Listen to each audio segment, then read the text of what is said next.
एक बार की बात है, एक लड़का था जिसका नाम रवि था। वो एक छोटे से गांव में रहता था जो जंगल के किनारे पर था। रवि एक जिज्ञासु और साहसी लड़का था और वो जंगल में घूमना पसंद करता था।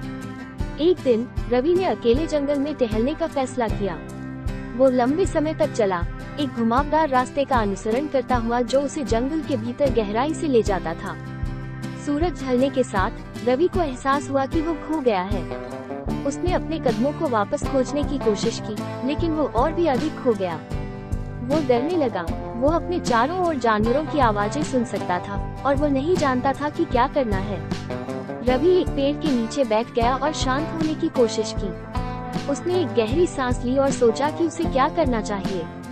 वो जानता था कि वो जहाँ था वही नहीं रह सकता, इसलिए उसने चलने का फैसला किया। वो घंटों तक चला, लेकिन ऐसा नहीं लग रहा था कि वो कहीं भी जा रहा है। अंत में जब रवि उम्मीद छोड़ने ही वाला था तो उसने दूर एक रोशनी देखी। वो रोशनी की ओर दौड़ा और जल्द ही वो एक छोटी सी झोपड़ी में आ गया। रवि ने दरवाजा खटखटाया और एक बूढ़ी औरत ने जवाब दिया।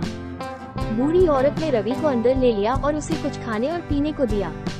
उसने रवि की कहानी सुनी और फिर उससे कहा कि चिंता न करे। उसने कहा कि वो उसे घर का रास्ता दिखाएगी।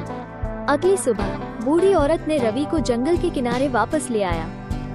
उसने एक रास्ते की ओर इशारा किया जो गांव की ओर जाता था और उसने रवि को उसका अनुसरण करने के लिए कहा।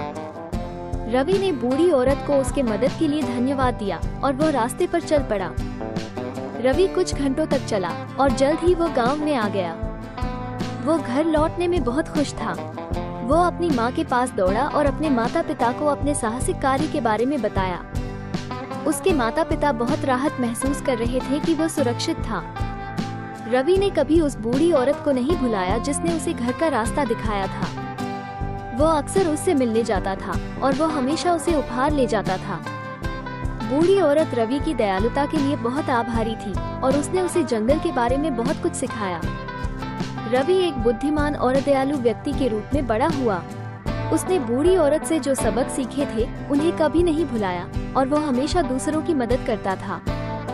वो एक लंबा और खुशहाल जीवन जिया और वो हमेशा उस दिन को याद करता था जब वो जंगल में खो गया था।